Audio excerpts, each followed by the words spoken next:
Yes, students, we are doing Unit 1 and we had done till worksheet 4. So now we will do worksheet 5. See, in this worksheet, you will understand the concept related to the properties of multiplication. बेटे पहले जब हमने किया था worksheet 4 में कुछ properties हमने पढ़ी थी, ठीक है? तो कुछ प्रॉपर्टीज और है मल्टीप्लिकेशन की that you have to understand and keep it in your mind. ठीक है, वो आपको अच्छे से समझना है और अपने माइंड में उसको बिठानी है चीजें. डिस्ट्रीब्यूटिव प्रॉपर्टी है and this is the most important property. I will explain you through example. एक एग्जाम्पल ले लेते हैं. जैसे कि मेरे पास एक नंबर है 172 मल्टीप्लाई बाय 97. ये बड़ा नंबर है, ये वाला 172. और ये 97 ये भी एक तरह से क्या है, बड़ा है. यानी कि अगर आप इसको मल्टीप्लाई करोगे, पहले 9 का टेबल, पहले 7 का टेबल से मल्टीप्लाई करोगे, फिर 9 के टेबल से मल्टीप्लाई करोगे, यानी कि आपकी कैलकुलेशन बहुत लेंथी हो जाएगी. इस तरह से आपको यहाँ पे सॉल्व करके देखना पड़ेगा. हो सकता है कुछ मिस्टेक भी हो जाए, है ना. लेकिन अभी तो ये 2 डिजिट नंबर है, लेकिन कई बार क्या होता है बच्चे, इससे भी बड़े बड़े नंबर आते हैं जिससे कि मल्टीप्लिकेशन करनी पड़ जाए, 3 डिजिट नंबर, 4 डिजिट नंबर. तो उस केस में हमारी कैलकुलेशन को इजी बनाने के लिए we use the property that is distributive property. Distributive property का मतलब क्या होता है बेटा? डिस्ट्रीब्यूटिव मीन्स कि किसी भी नंबर को ब्रेक करना, डिस्ट्रीब्यूट करना, बांटना. फॉर एग्जाम्पल अगर 97 की मैं बात करूं तो 97 को मैं ऐसे लिख सकती हूँ 100 माइनस 3. 100 में से जब 3 को मैं माइनस करूंगी, रिड्यूस करूंगी तो 97 ही आएगा. लेकिन मुझे पता है कि 100 से कैलकुलेशन करनी बहुत इजी है.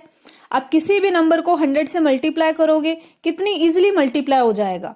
जैसे 172 मल्टीप्लाई बाय 100 क्या आएगा? 17200, है ना. कितनी इजी है. और यहाँ पे 1 डिजिट नंबर आ रहा है तो 1 डिजिट नंबर भी छोटा वाला है 3 का टेबल तो आप सबको आता है, इजीली फटाफट आप कर दोगे, है ना. तो हमारी कैलकुलेशन बहुत इजी हो जाएगी.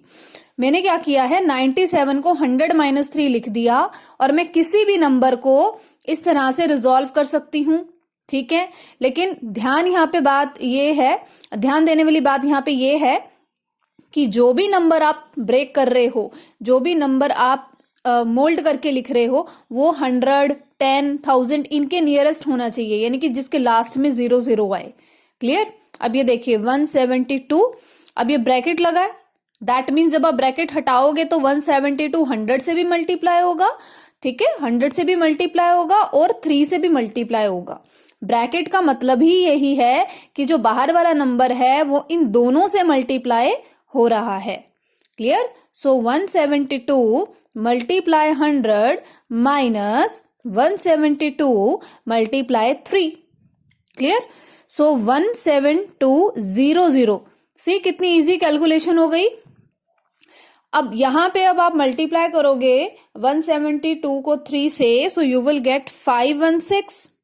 And if you will subtract 516 from this number, so you will get 1684. ठीक है, तो सब्ट्रैक्शन तो आप कर सकते हैं, एडिशन सब्ट्रैक्शन इसमें तो उतना टाइम नहीं लगेगा, है ना. तो यहाँ पे हमारे पास कितना इजी हो गया कैलकुलेशन करना. ठीक है, एक स्टेप आपका क्या रहा, आपने इसको रिजॉल्व किया, 100 माइनस 3 लिख दिया 97 को, और आपने यहाँ पे लेफ्ट में वही नंबर लेना है जो 00, जहां पे लास्ट में 00 आए.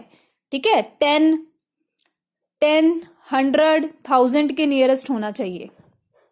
ऐसे नंबर लेने हैं आपने. एक एग्जाम्पल और लेते हैं, उससे और अच्छे से क्लियर हो जाएगा.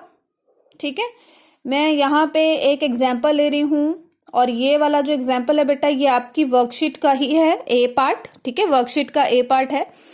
If I take one example, for example, I am taking 241 multiply 107. ये क्वेश्चन नंबर 3 का ए पार्ट है, आपकी जो बुक है वर्कशीट उसका क्वेश्चन नंबर 3 का ए पार्ट. तो इसी के ऊपर बेस्ड मैं आपको ये सॉल्व करके दिखा रही हूँ. ठीक है, अब ये देखो बेटा, यहाँ पे तो हमने माइनस किया था, है ना. 100 में से 3 को माइनस किया तो 97 आया. अब ये जरूरी नहीं है कि आपने माइनस वाला ही ऑपरेशन लेना है. कहीं पे 100 प्लस 7 हो रहा है तो आप वो भी कर सकते हो. प्लस माइनस दोनों आप ले सकते हो, डिपेंड कि नंबर क्या है। अगर 100 से बड़ा नंबर है तो उस केस में आप प्लस करोगे। अगर 100 से छोटा नंबर है, जैसे कि 97 था, अगर 98 होता तो 100 - 2 हो जाता। ठीक है, तो 100 से छोटा नंबर वहां माइनस करेंगे, 100 से बड़ा नंबर है तो प्लस करेंगे। So here what I will do, 100 + 7, clear. अब 241 100 से भी मल्टीप्लाई हो रहा है और 7 से भी मल्टीप्लाई हो रहा है। So you will write like this, दोनों से मल्टीप्लाई करना है आपने। अब ये देखो बेटा, यहाँ पे कितनी इजी कैलकुलेशन हो गई।